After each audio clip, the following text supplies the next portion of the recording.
जुबैर साहब, सबसे पहले तो अब मौजूदा जो क्राइसिस चल रहा है मुल्क में, ज़ाहिर है हम हमेशा एक बात करते हैं कि सियासी अदम इस्तेहकाम के बगैर, ख़त्म हुए बगैर मुआशी इस्तेहकाम इस मुल्क में आ नहीं सकता। आज जब जमात इस्लामी भी इस्लामाबाद में पिंडी में धरना दिए बैठे हैं, एहसन इकबाल साहब से पूछें तो वो ये बात कहते हैं कि किसी के पास इतनी स्पेस नहीं है कि 1 रुपया इधर से उधर करें।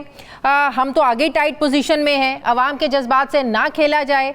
शहबाज शरीफ साहब ये कहते हैं कि ये अवाम की तौहीन है जो आप ये जो धरना देकर बैठ गए हैं, एहतजाज करने आ गए हैं इनडायरेक्ट। और वो साथ एहसन इकबाल साहब कहते हैं कि अगर आपके पास माहिरीन की कोई टीम है, माहिरीन है, तो आप ले आएँ। आप समझते हैं कि इस बात से ये साबित हो जाता है कि ये हुकूमत नाकाम हो रही है, हुकूमत अपनी शिकस्त तस्लीम कर रही है, जो दूसरों से कह रहे हैं कि माहिरीन है तो ले आए हमारे पास। जी, ये जो 2-3 बयानात का आपने जिक्र किया, एहसन इकबाल साहब का बयान तो बिल्कुल खुल के ये इतराफ़ था कि हमारे पास कोई इस मुल्क में बेहतरी का कोई सलूशन नहीं है।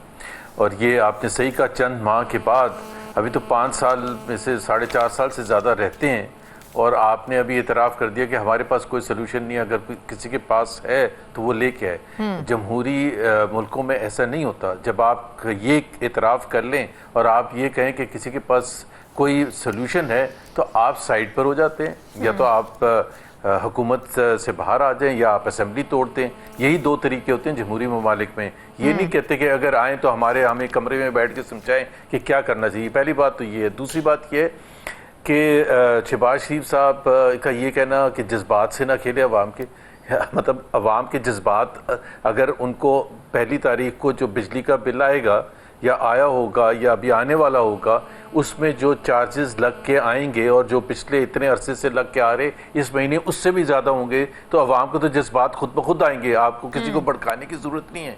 जब जेब खाली होगी और घर में रोटी नहीं बन रही होगी, खाना नहीं बन रहा होगा, तो जज्बात ही होंगे ना। जज्बात का इजहार भी ना करें। और जो पब्लिक रिप्रेजेंटेटिव्स होते हैं, जो भी पॉलिटिकल पार्टीज़ हैं या मीडिया है, वो उसकी रिफ्लेक्शन करती है कि जो अवाम के जज्बात हैं।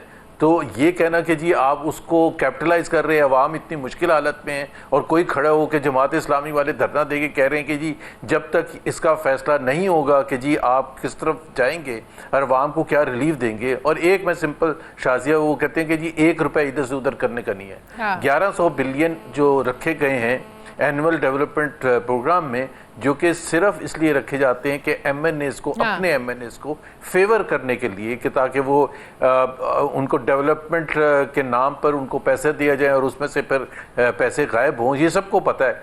तो वो 1100 बिलियन आपने अपने लिए रखे हुए हैं। अच्छा, डेवलपमेंट के लिए फंड दिए जाते हैं, वो गायब होते हैं, वो लगते नहीं है। मतलब सबको पता है ना, 100% नहीं खर्च होते हैं, उसमें से 50% ज़्यादा खर्च होते हैं, सबको पता है। तो अगर उसमें से आप रिलीफ क्यों नहीं दे देते? दूसरी बात ये जो सबके सामने, आपने अवाम को ये कहा कि ये बहुत मुश्किल हालात हैं और आपको ये बर्दाश्त करना पड़ेगा कुछ अरसे के लिए। अब बिल्कुल आपने टैक्स भी लगा दिया, और टैक्स कितने लगाए? 40% ज़्यादा टैक्स लगाए। और नेशनल असेंबली का बजट 50% बढ़ गया, सेनेट का बजट 50% बढ़ गया, प्राइम मिनिस्टर हाउस का बजट कुछ 60% बढ़ गया, प्रेसिडेंट हाउस का बजट, मतलब अपने तो आप अखराजात आप कह रहे हैं कि जी बड़ा मुश्किल हालात हैं। और वो जो पिछले साल हमने जो गुजारा किया था ना, चंद 100 बिलियन रुपए में, जो प्रेसिडेंट हाउस या प्राइम मिनिस्टर हाउस या नेशनल असेंबली या सेनेट का, उसमें गुजारा नहीं है, क्योंकि हमें ट्रिप्स भी और करने हैं, हमें और ज़्यादा लोगों को साथ लेके जाना है, हमने और ज़्यादा अय्याशियाँ करनी है, हमने और ज़्यादा खाने करने हैं, हमने और महंगी कारें खरीदनी है, हमें और स्टाफ चाहिए, हमें और बोनसेस देने अपने स्टाफ को।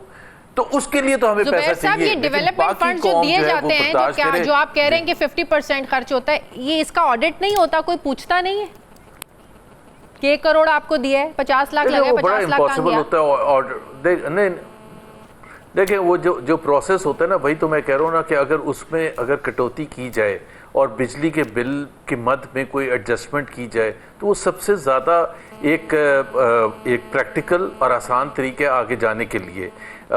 ये तो नहीं हो सकता कि अवाम की आप चीखें निकलवा दें, अवाम के लिए जीना हराम कर दें।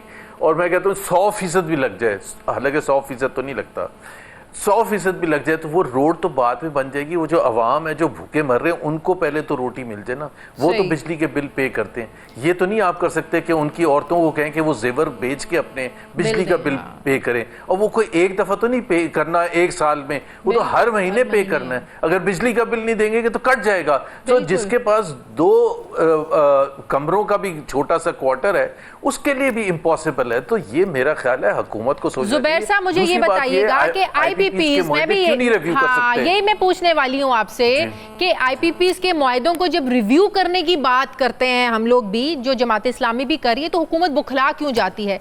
क्या वाकई सॉवरेन गारंटीज ये रुकावट बनती हैं? क्या वाकई जो हमें आज सुनाया जा रहा है कि भारी जुर्माने जिस तरह रेकोर्डिक में हमें भुगतना पड़ा वो भुगतने पड़ जाएंगे तो हमारा तो दिवालिया हो जाएगा? तो क्या वाकई सब कुछ ऐसा है, ऐसी पिक्चर है जो हुकूमत पेश कर रही है आज? ऑल दो गौर एजाज साहब बड़ा बोल रहे हैं इस पे। देखिए ना, दो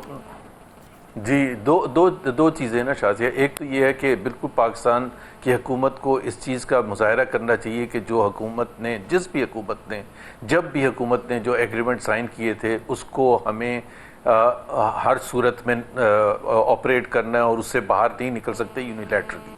लेकिन हम ये तो कर सकते हैं कि जो कंपनी या जो बिजली के कारखाने जो बिजली ही नहीं बना रहे हैं, भाई वो तो ये था कि अगर आप मैं बिजली बना रहा हूँ और हुकूमत कह रही है कि मुझे नहीं चाहिए आपसे तो मुझे आप पैसे दें, लेकिन जो हुकूमत जो फैक्ट्री बनाने की पोजीशन में नहीं है, बंद पड़ी हुई है, उसको आप कैपेसिटी पेमेंट क्यों दे रहे हैं? एक तो ये बड़ा क्लियर है।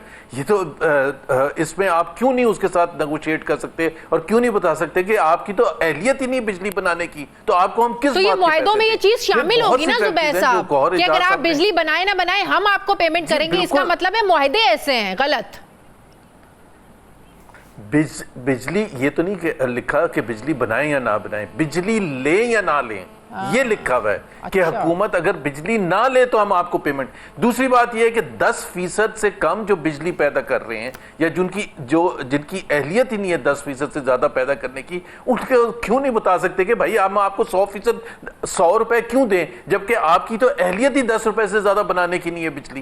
तो और उसका बोझ किस पर आता है? और दूसरी बात यह शादिया जो बात करने की है, पिछले 2 साल में जब से ये हुकूमत आई है तो हमारे जो लाइन लॉसेस हैं वो बड़े हैं और बहुत ज्यादा बड़े हैं। हमारी जो कलेक्शन है वो कम हुई है और बहुत ज्यादा कम हुई है। अप्रैल 2022 में यूनिट 16 का था, इन्होंने कहा था 12 का करेंगे, आज 70 का हो गया जी, 12 का जी।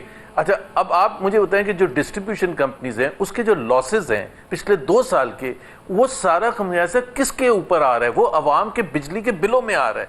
आपने हिसाब देना कि 2 साल में ये डिस्ट्रीब्यूशन कंपनीज की नाअहली जो है वो आप पास ऑन नहीं कर सकते अवाम को, ये आपकी रिस्पॉन्सिबिलिटी थी। अभी आपने बड़े आराम से कह दिया हुकूमत ने कि जी जो बोर्ड्स हैं डिस्ट्रीब्यूशन कंपनी के, क्योंकि ये नाअहल है पिछले 2 साल में, इसको चेंज किया जाएगा। तो भाई उसकी रिस्पॉन्सिबिलिटी किस पर जाती है? उसका खमियाजा किसको भुगतना चाहिए?